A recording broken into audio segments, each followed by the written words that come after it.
Oke, itu ya sudah jam 9.50. Oke.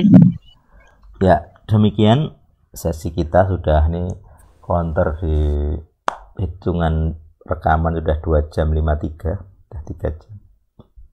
Terima kasih kepada kawan-kawan, teman-teman yang sudah bergabung dalam 3 jam ini. Saya sudah sampaikan materinya, saya sudah sampaikan konsepnya, teori, tapi juga saya tunjukkan kesaksian beberapa bukti-bukti dari dosa leluhur. Selain bukti juga saya memberi solusi gitu ya. Jadi saya ketemu masalahnya adalah dosa leluhur dan saya memberi solusi. Jadi saya harapkan teman-teman bisa memahami dan mulai mencari sendiri gitu ya. Karena ya seperti tadi saya bilang, kayak kasusnya Bu Gina, saya nggak punya sampel juga. Jadi kalau dibikin draft, saya nggak tahu. Jadi makanya kalau orang bisa aktif sendiri, nanti ya nggak harus dengan saya. Maksudnya mungkin Pak Andi minta bantuan siapa, silahkan.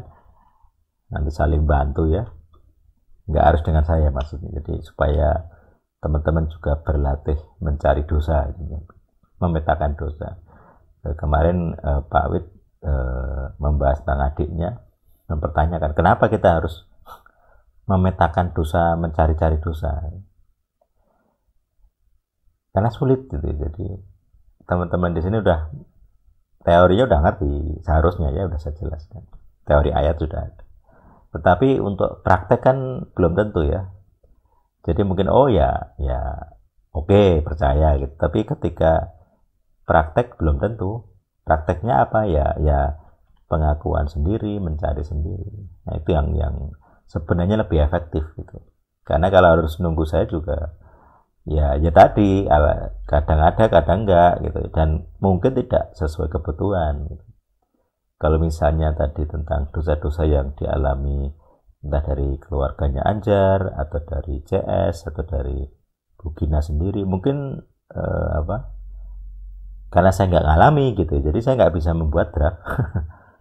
Saya nggak punya sampel gitu ya, peristiwanya nggak ada. Jadi kalau bikin draft kan harus ada sampel peristiwanya. Jadi makanya saya lebih condong ya mendorong gitu ya, supaya teman-teman juga mulai, khusus keluargamu sendiri pasti ada beda dengan yang lain gitu. Bikinlah sendiri, nanti dilaporkan gitu. Mas, ini dari kami ini. Nah, nanti siapa tahu nanti berguna juga ke orang lain. Jadi kalau ada orang lain dengan kasus yang sama, punya sampel, ini loh pernah ada pengakuan ini. Nah, kalau tidak ada saat ini, karena memang dulu belum ada, mungkin kalian bisa jadi pionir-pionir pendahulu gitu. Misalnya pasangan selingkuh, perceraian, terus dosa mesum lah, macam-macam. Spesifiknya mungkin beda-beda gitu. Saya bisa buat draft generik umum ya, tapi untuk kasus-kasus tertentu nggak bisa, nggak ada sampelnya gitu. Ya mungkin itu materinya. Jadi saya harapkan teman-teman selain sudah aktif di dalam mengikuti pelepasan, sekarang juga aktif mencari sendiri gitu ya, yang khusus milik kalian yang apa. Karena akan mempercepat gitu. Kalau misalnya dulu dengan Pak Irawan, kalau ini yang rutin ya sebagai contoh, sebagai sampel saya tunjukkan, sekali seminggu itu kira-kira 2-3 tahun selesai. 3 tahun lah katakanlah begitu. Itu yang draft di masa lalu gitu. Padahal itu semakin bertambah, nanti tiap kali ada hal baru kita tuliskan, kita tambahkan terus. Jadi makin lama akan makin jauh kalau nggak ngikuti memang makin jauh. Makanya ya seperti ini El Sadik gitu ya. Kita dinamis, pengakuan dosa kita sangat-sangat bertambah banyak, bertambah lama. Dan kalau ditanya selesainya kapan, nggak ada selesainya. Mati baru selesai. Jadi kita aja baru di level lokal ya, satu negara, satu pulau bahkan. Jadi Yang di luar Jawa saya tidak punya data. Jadi kalau misalnya Bu Gina tanya gitu, lah itu mungkin dosa dari Sulawesi sana saya nggak tahu gitu, nggak ada sampelnya, saya nggak lihat wujudnya. Seringkali harus didatangi sendiri gitu. Jadi kalau saya nggak datang ke Sulawesi ke leluhurmu, saya nggak tahu gitu ya, nggak ada ide. Jadi seringkali harus mendatangi sendiri. Itu makanya doa keliling itu berguna untuk kita itu, yaitu mencari info sebenarnya.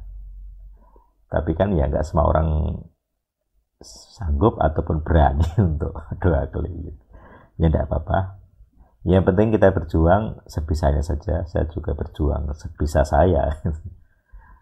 Nanti teman-teman saya harapkan juga berjuang sekuatmu untuk ya apa namanya, membersihkan diri. Kita akan saling bantu. Nanti dengan itu kalian akan punya pengalaman sendiri. Kalau ini kan teori dari saya semua, sekarang waktunya kalian ngalami gitu. Jadi, kalau cuma teori nggak terlalu berguna sebenarnya kalau nggak dipraktekkan maksudnya. Jadi kemarin dulu kita bahas kata sema, hendaklah kalian mendengarkan plus melakukan, itu sema itu. Sekarang kita sudah mendengar teorinya, ya, ayatnya ada, prakteknya nah itu pilihan masing-masing, ada free will, kehendak bebas. Oke, demikian komentar terakhir. Kemudian saya ucapkan berkat Kohanim bagi siapapun yang mendengarkan pengajaran tentang dosa leluhur, dosa piramid, dan menerimanya sebagai berkat Tuhan, sebagai pengajaran yang benar, kemudian mempraktekkan proses-proses penyucian diri dari dosa leluhur. Biarlah kalian disucikan dengan proses itu, semakin dekat dengan Tuhan, semakin mengerti, semakin paham, intinya begitu ya.